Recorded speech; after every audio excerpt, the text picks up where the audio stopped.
Terima kasih masih bersama YPB Movie. Masih melanjutkan part sebelumnya, Beerus dan Kaioshin berdiri di sebuah dunia gelap yang dipenuhi bebatuan hitam dan aura mencekam. Di hadapan mereka berdiri sosok seperti serigala misterius. Meskipun hanya berdiri diam dengan kedua tangan terlipat, tekanan auranya memenuhi seluruh ruangan hingga Kaioshin tampak tertekan. Makhluk itu mengatakan sudah ribuan tahun berlalu sejak terakhir kali dia dan Beerus bertemu. Beerus menatap lurus ke depan tanpa sedikit pun merasa takut, menunjukkan bahwa dia memang mengenal sosok tersebut sejak dahulu. Sementara Kaioshin tampak sangat bingung dengan sedikit keringat di wajah karena tekanan udara. Dia bertanya pada Beerus siapa sebenarnya sosok di hadapannya ini. Makhluk itu ketawa kecil sambil tetap melipat kedua tangannya. Makhluk itu tidak menduga bahwa Beerus belum pernah menceritakan siapa dirinya kepada Kaioshin. Beerus menghela napas sambil memejamkan matanya. Wajahnya tampak sedikit malas mengingat masa lalu yang pernah dia lalui bersama dengan makhluk itu. Beerus hanya mengatakan bahwa tidak ada gunanya membahas masa lalu sekarang. Makhluk itu dengan senyuman tipis seolah sedang mengukur apakah Beerus masih sekuat dulu. Dia segera memperkenalkan dirinya pada Kaioshin bahwa dia bernama Garou. Dia memiliki tubuh yang cukup besar, sangat berotot dengan aura buas yang memenuhi ruangan tersebut. Sambil menunjukkan senyuman percaya dirinya, Garou memperkenalkan bahwa dia adalah rival Beerus di masa lalu. Mendengar hal itu membuat Kaioshin sontak membelalak kaget dan penasaran bagaimana dewa kehancuran seperti Beerus bisa mempunyai rival makhluk seperti ini. Beerus dan Garou saling menatap dalam diam. Tekanan aura dari keduanya membuat udara terasa berat. Kaioshin berdiri di belakang Beerus dengan wajah tegang merasakan dua petarung legendaris yang pernah saling bertarung. Beerus mengatakan dia datang ke sini bukan untuk bertarung. Garou perlahan melangkah keluar hingga seluruh tubuhnya tampak jelas. Tubuhnya tinggi besar, dipenuhi otot dan bulu tebal dengan cakar tajam. Aura buas memenuhi ruangan hingga bebatuan di sekitarnya bergetar. Beerus tetap tenang, sedangkan Kaioshin mulai berkeringat dingin karena ketakutan. Garou mengatakan sudah lama sekali Beerus tidak datang ke sini. Jadi, dia penasaran apa yang sebenarnya Beerus inginkan darinya jika bukan pertarungan. Beerus mengatakan bahwa kedatangannya ke sini adalah untuk meminta bantuan Garou. Sejak tidak lagi menjadi dewa kehancuran, Beerus merasa kekuatannya mungkin tidak lagi besar, jadi satu-satunya harapan adalah dengan datang ke sini. Garou yang menyilangkan kedua tangannya menunjukkan senyuman sinis. Dia tampak heran melihat seorang dewa kehancuran Beerus datang untuk meminta bantuannya. Tapi saat melihat lebih jelas, Garou akhirnya mengerti bahwa Beerus sudah tidak lagi memegang jabatannya sebagai dewa kehancuran. Sementara Kaioshin masih dibuat bingung, tapi terus mendengarkan percakapan dua makhluk itu. Beerus terus memandang Garou tanpa mengalihkan pandangannya. Wajahnya tenang namun penuh penghormatan, menunjukkan bahwa Garou adalah salah satu petarung kuat yang pernah diakuinya. Garou benar-benar penasaran bantuan apa yang sebenarnya Beerus inginkan. Dia menyadari baru-baru ini alam semesta memang diserang oleh banyak pasukan berjubah, tapi sekarang semuanya sudah pergi. Jadi dia tanyakan apakah ada bahaya yang jauh lebih besar lagi. Beerus mengepalkan satu tangannya dengan wajah serius. Suasana berubah menjadi jauh lebih tegang dibandingkan sebelumnya. Beerus membenarkan bahwa perang masih belum berakhir, jadi dia membutuhkan sebuah kekuatan untuk bisa memenangkan perang terakhirnya. Garou menghilangkan senyuman sinisnya dengan wajahnya berubah serius dan penasaran, menandakan bahwa dia mulai tertarik dengan alasan kedatangan Beerus. Beerus menarik napas sebentar sebelum menjelaskan ancaman besar yang sedang terjadi. Dia katakan musuh yang sedang mereka hadapi jauh lebih berbahaya daripada yang pernah Garou bayangkan. Garou tersenyum lebar dengan matanya berbinar penuh semangat bertarung. Untuk pertama kalinya setelah sekian lama, dia menemukan alasan untuk kembali bertarung. Garou ingin Beerus menceritakan semuanya. Jika musuh itu benar-benar sekuat yang Beerus katakan, mungkin Garou berniat untuk ikut bersenang-senang. Tapi kemudian cerita pindah ke tempat lain di mana Pados menghampiri Goku yang masih bermeditasi. Dengan nada tenang, dia menyampaikan bahwa Daishinkan memanggil Goku untuk membahas sesuatu yang sangat penting. Dari ekspresi Pados tampak jelas bahwa perintah ini bukan sekedar rapat biasa, melainkan sesuatu yang berkaitan langsung dengan perang yang akan segera dimulai. Mendengar perkataan Pados, Goku perlahan membuka matanya. Dia langsung menghentikan meditasinya tanpa ragu. Aura di sekelilingnya mulai menghilang, menandakan bahwa dia siap menerima tugas apapun yang akan diberikan. Wajahnya tetap santai, tapi matanya menunjukkan semangat yang mulai bangkit. Goku berdiri sambil tersenyum penuh antusias. Hal pertama yang terlintas di pikirannya adalah peperangan besar yang telah lama dia nantikan. Setelah 6 bulan mempersiapkan diri dan menguasai energi kehancuran, dia merasa waktunya akhirnya telah tiba untuk bertarung melawan Odisu dan pasukannya. Jadi, dia tanyakan apakah perang akan segera dimulai karena dia sudah tidak sabar untuk bertarung. Pados tersenyum kecil melihat semangat Goku. Namun, dia menjelaskan bahwa alasan Daishinkan memanggilnya kemungkinan bukan hanya untuk memulai perang. Ada tugas khusus yang tampaknya hanya bisa dilakukan oleh Goku, sehingga Daishinkan ingin berbicara langsung dengannya sebelum seluruh pasukan bergerak. Mendengar penjelasan itu, Goku tetap tersenyum percaya diri. Dia berharap tugas tersebut tetap membawanya menuju markas musuh agar bisa segera menghadapi Odisu.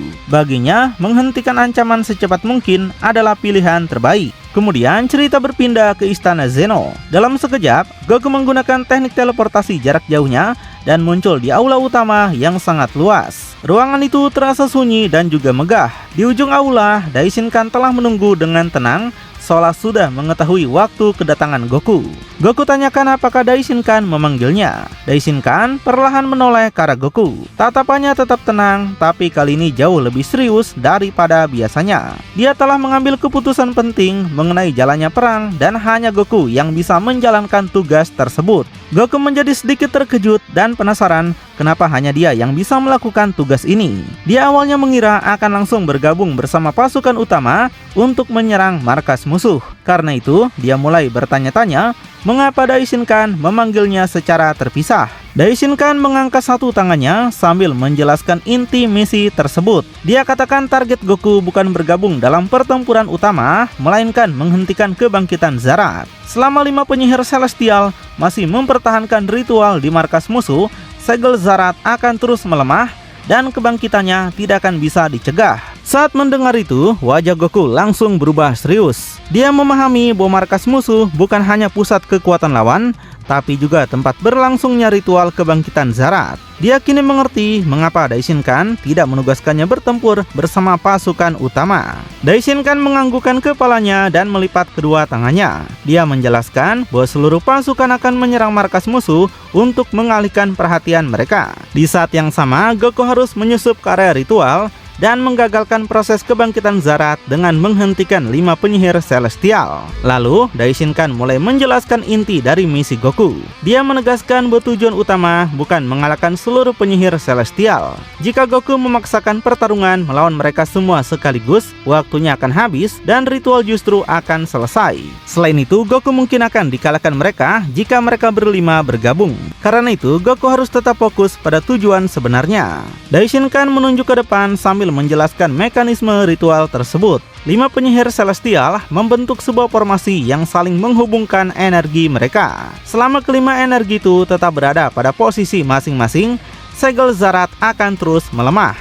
Namun, apabila satu saja dari mereka terpisah dari formasi, seluruh aliran energi ritual akan langsung terputus. Daishinkan juga memperingatkan Goku agar tidak meremehkan lawan yang akan dihadapinya. Karena kelima penyihir celestial bukan petarung biasa. Masing-masing dari mereka memiliki kekuatan yang bahkan melampaui sebagian besar dewa kehancuran. Karena itu, kesalahan sekecil apapun dapat membuat misi gagal sebelum dimulai.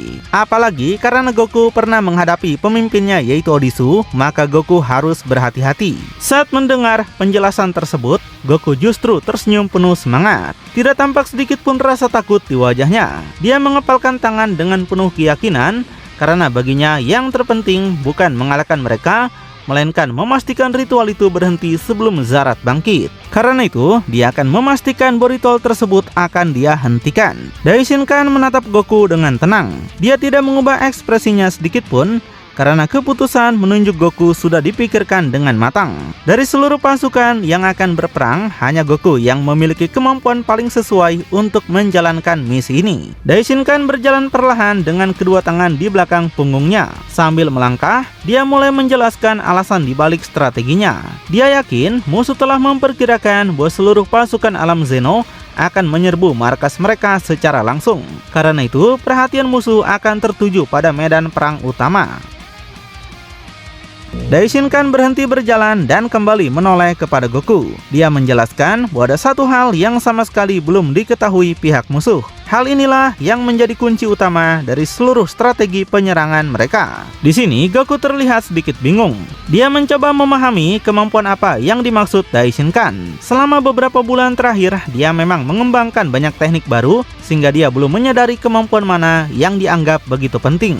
Daishinkan menjawab dengan penuh keyakinan bahwa dia menyebut kemampuan teleportasi jarak jauh milik Goku sebagai alasan utama mengapa misi ini hanya bisa dilakukan oleh Goku. Teknik tersebut jauh berbeda dari Kai-Kai milik Kaioshin dan belum pernah diketahui oleh musuh kecuali musuh yang pernah Goku kalahkan sebelumnya. Daishinkan kemudian menjelaskan keunggulan teknik tersebut. Daishinkan tahu Goku mampu memindahkan dirinya maupun target dari jarak yang sangat jauh tanpa harus melakukan kontak fisik. Bahkan, ruang yang tidak dapat dijangkau oleh Kai-Kai biasa pun dapat dilewati oleh teknik ciptanya. Kemampuan inilah yang akan menjadi kunci untuk menghentikan ritual 5 penyihir celestial. Setelah memahami seluruh rencana Daishinkan, Goku hanya tersenyum tipis sambil menggaruk pipinya. Dia tidak pernah menyangka teknik teleportasi yang selama ini dia kembangkan demi mempermudah pergerakan saat bertarung justru menjadi kartu as terbesar dalam perang kali ini. Kini dia sadar bahwa seluruh harapan keberhasilan misi rahasia berada di pundaknya. Tatapan Daishinkan berubah jauh lebih serius. Dia memerintahkan Goku untuk harus menggunakan teleportasi barunya demi memindahkan mereka secara paksa ke lokasi yang berbeda. Selama formasi ritual mereka terpecah, proses kebangkitan Zarat akan langsung berhenti meskipun hanya sesaat. Karena itulah kemampuan Goku menjadi kunci utama misi ini. Setelah mendengar seluruh penjelasan tersebut, Goku mulai memahami situasi perang yang sebenarnya. Dia kemudian menatap Daishinkan dengan penuh semangat dan bertanya kapan penyerangan akan dimulai. Tidak ada sedikit pun rasa takut di wajahnya. Dia justru sudah tidak sabar menjalankan misi yang hanya bisa dilakukan olehnya ini. Daishinkan menjawab dengan suara tenang namun tegas bahwa waktunya sudah sangat dekat. Semua persiapan telah selesai dilakukan oleh setiap dewa, angel, dan para petarung dari berbagai alam semesta. Kini mereka hanya tinggal menunggu saat yang tepat untuk bergerak secara bersamaan menuju markas musuh. Daishinkan perlahan mengangkat satu telapak tangannya ke depan. Aura dewa yang sangat besar mulai memenuhi aula istana Zeno. Ruangan yang sebelumnya sunyi berubah dipenuhi tekanan energi yang luar biasa. Dengan satu perintah sederhana, dia mulai membuka jalur menuju pasukan yang telah dipanggilnya. Di hadapan Goku, 12 portal dimensi berwarna putih terbuka secara bersamaan. Setiap portal memancarkan cahaya yang sangat terang hingga menerangi seluruh aula. Dari balik portal itu mulai terasa aura para dewa dan para pejuang terkuat yang telah dipanggil untuk mengikuti perang terakhir melawan pasukan Odisu. Satu persatu sosok mulai melangkah keluar dari portal tersebut. Yang pertama terlihat adalah kaki para dewa kehancuran yang berjalan perlahan dengan penuh wibawa. Setiap langkah mereka memancarkan tekanan energi kehancuran yang membuat suasana menjadi semakin berat. Goku memperhatikan mereka dengan senyuman penuh semangat. Seluruh dewa kehancuran kemudian berdiri berjajar rapi menghadap ke depan. Mereka datang dari berbagai alam semesta dengan ekspresi yang berbeda-beda, tapi memiliki tujuan yang sama, yaitu menghentikan kebangkitan Zarat. Aura kehancuran dari para dewa memenuhi aula hingga membuat ruangan terasa dipenuhi kekuatan luar biasa. Gak lama kemudian, para angel juga keluar dari portal dan berdiri di belakang para dewa kehancuran. Mereka tetap tampak tenang dan elegan, namun aura dewa yang mereka pancarkan jauh melampaui kebanyakan makhluk. Kehadiran para angel menunjukkan bahwa perang kali ini bukan lagi konflik biasa, melainkan pertempuran yang menentukan nasib seluruh alam Zeno. Portal lainnya mengeluarkan para petarung terkuat dari berbagai alam semesta seperti Gohan, Piccolo, Jiren, Kid, King Krista, Kaba, Kepla, Toppo, dan juga Broly. Mereka berdiri sejajar dengan penuh keyakinan. Meskipun berasal dari tempat yang berbeda dan memiliki tujuan hidup masing-masing, Kini mereka telah bersatu dalam satu barisan untuk menghadapi perang terbesar dalam sejarah demi melindungi seluruh alam semesta. Melihat seluruh petarung terbaik dari berbagai alam semesta berkumpul dalam satu tempat, Goku tidak dapat menyembunyikan rasa bahagianya. Senyuman lebar muncul di wajahnya karena akhirnya semua orang yang selama ini berjuang masing-masing kini berdiri dalam satu barisan. Dia merasa peluang untuk menghentikan kebangkitan Zarat semakin besar dengan berkumpulnya para pejuang terkuat tersebut. Daishinkan perlahan menutup kedua matanya sambil tersenyum tipis. Kedua tangannya berada di belakang tubuh dengan sikap yang tenang dan penuh wibawa. Setelah memastikan seluruh pasukan telah hadir, dia menyadari bahwa saat yang telah dipersiapkan selama berbulan-bulan akhirnya tiba. Kini tidak ada lagi jalan untuk mundur. Daishinkan kemudian membuka matanya dan menatap seluruh pasukan dengan tatapan yang sangat tajam. Suaranya terdengar lantang memenuhi aula Istana Zeno. Dia menjelaskan bahwa musuh pasti telah mempersiapkan seluruh kekuatannya untuk menyambut serangan ini. Namun, demi melindungi seluruh alam Zeno, tidak seorang pun boleh menyerah sebelum perang benar-benar berakhir. Semangat para dewa dan petarung pun semakin berkobar setelah mendengar pidatonya. Goku melangkah sedikit ke depan sambil mengatupkan kedua tangannya dengan penuh semangat. Senyuman khasnya kembali muncul, menunjukkan betapa antusiasnya dia menghadapi pertempuran terbesar sepanjang hidupnya. Di belakangnya tampak siluet para dewa, angel, dan para petarung dari berbagai alam semesta yang bersiap memulai perang. Suasana dipenuhi tekad dan keyakinan untuk memenangkan pertempuran. Kemudian cerita berpindah ke dunia putih di dalam piramida kekuatan. Setelah menjalani pelatihan dalam aliran waktu yang berbeda, Whis tiba-tiba menghentikan pengawasan latihannya. Dia memegang tongkatnya sambil menatap Vegeta dengan ekspresi tenang. Whis mendapatkan panggilan dari Daishinkan, pertanda bahwa perang yang telah lama ditunggu akhirnya akan dimulai. Vegeta perlahan mengangkat satu kepalan tangannya dan menatapnya dalam diam. Dia merasakan energi kehancuran yang kini mengalir jauh lebih stabil dibandingkan sebelumnya. Setelah menjalani latihan tanpa henti, dia menyadari bahwa dirinya telah berkembang pesat sebagai dewa kehancuran yang baru. Wajahnya tetap tenang namun penuh keyakinan akan kekuatan yang telah dia peroleh. Senyuman congak mulai tampak di wajah Vegeta. Dia merasa inilah saat yang telah lama dinantikannya. Selama ini dia selalu mengejar Goku, namun kali ini dia ingin membuktikan bahwa dirinya mampu melampaui rival abadinya. Dengan penuh rasa percaya diri, Vegeta bertekad akan menjadi sosok yang menentukan kemenangan dalam perang melawan pasukan Odisu. Di markas musuh yang dipenuhi kegelapan, sekitar 100 angel dari alam Zarat melayang memenuhi langit. Mereka membentuk barisan yang sangat rapi dengan aura dewa yang luar biasa besar. Sayap-sayap mereka terbentang lebar, sementara cahaya dari tubuh mereka justru membuat suasana gelap tampak semakin mencekam. Pemandangan itu menunjukkan bahwa markas musuh memiliki kekuatan yang jauh melampaui perkiraan siapapun. Di bawah para angel, puluhan ribu pasukan berjubah hitam berdiri memenuhi dataran hitam yang tandus. Seluruh pasukan menghadap ke depan tanpa bergerak sedikit pun, seolah telah siap mengorbankan nyawa demi kebangkitan Zarat. Di barisan paling depan berdiri Joy dan juga Jackwall sebagai dua komandan utama pasukan. Keduanya menghadap ke depan dengan penuh percaya diri. Sementara di belakang mereka tampak lautan pasukan berjubah dan ratusan angel yang siap berperang. Dari posisi mereka saja sudah tampak jelas bahwa mereka adalah pemimpin yang akan memimpin seluruh pasukan menghadapi serangan besar dari alam Zeno.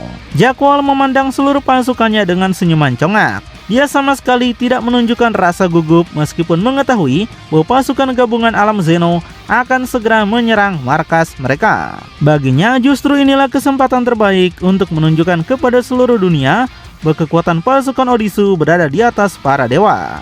Dengan penuh keyakinan dia menyampaikan bahwa sesuai perkiraan Tuan Odisu, musuh pasti akan datang ke markas ini. Karena itu, mereka hanya harus menyambut kedatangan musuh dengan kekuatan penuh.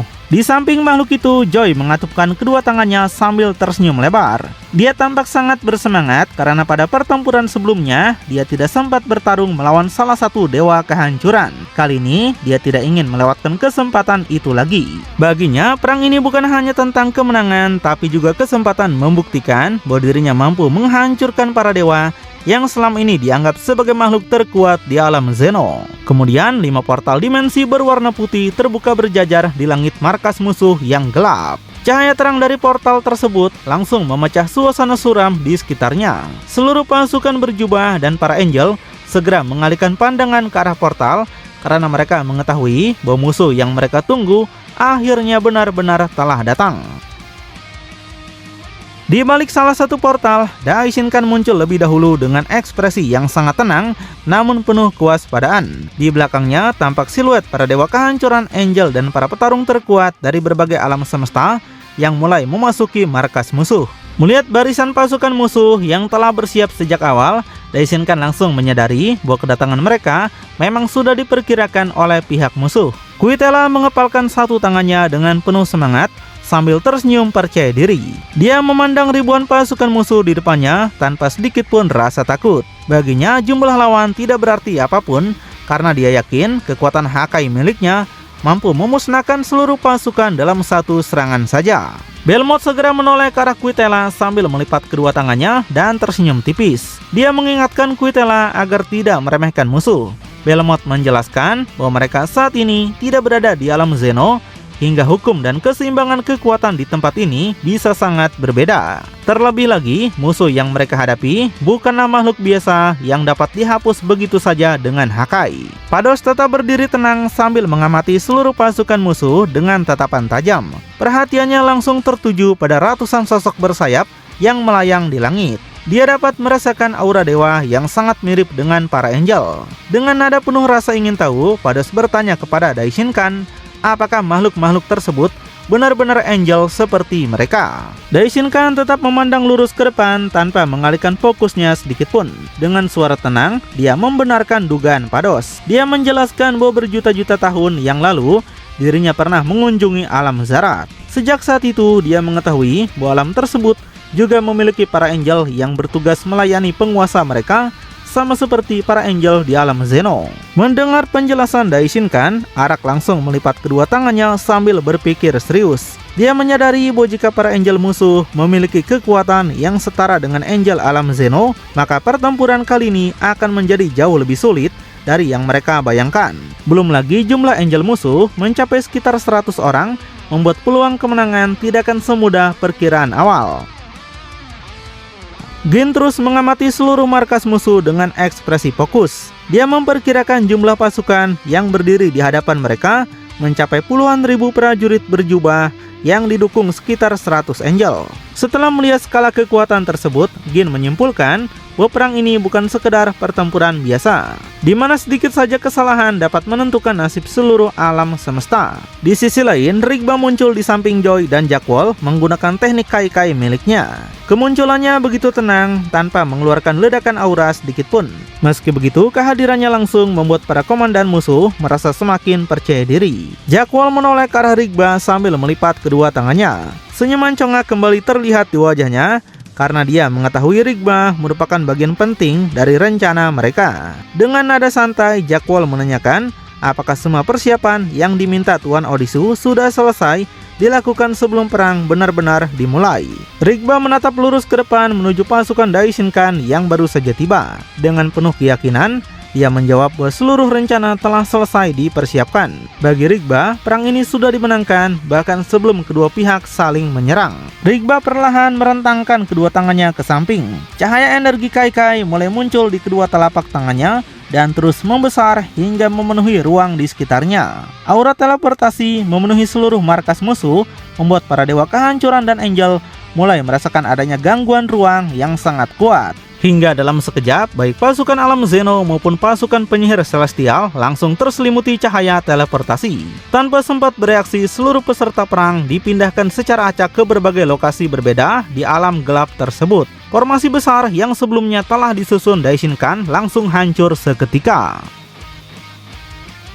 Di tempat lain, Belmont langsung membelalakan matanya ketika cahaya teleportasi menghilang. Dia mendapati dirinya sudah tidak lagi berada bersama pasukan utama. Dengan ekspresi terkejut, dia mencoba memahami apa yang baru saja terjadi karena semua rekannya tiba-tiba lenyap dari pandangannya.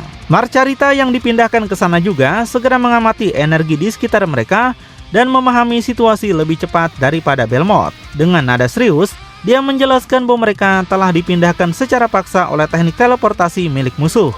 Dia meminta Belmont untuk segera melihat ke depan. Belmont perlahan mengangkat kepalanya dan langsung terkejut melihat pemandangan di depannya. Wajahnya berubah tegang karena menyadari bahwa musuh telah memisahkan seluruh pasukan alam Zeno menjadi kelompok-kelompok kecil. Dia sadar strategi musuh jauh lebih matang daripada yang diperkirakan. Di hadapan Belmont kini melayang 5 angel dari alam Zarat. Di belakang mereka berdiri sekitar 1000 pasukan berjubah hitam yang siap bertempur.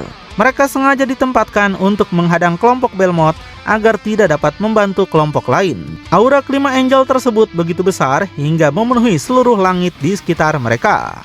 Cerita berpindah memperlihatkan reaksi beberapa petarung lain yang juga mengalami hal yang sama seperti Pados, Kuitela, Arak, Jiren, Broly, dan Hit. Seluruhnya menunjukkan ekspresi terkejut setelah menyadari mereka telah dipindahkan ke lokasi yang berbeda-beda dan kini masing-masing harus menghadapi pasukan musuh tanpa dukungan pasukan utama.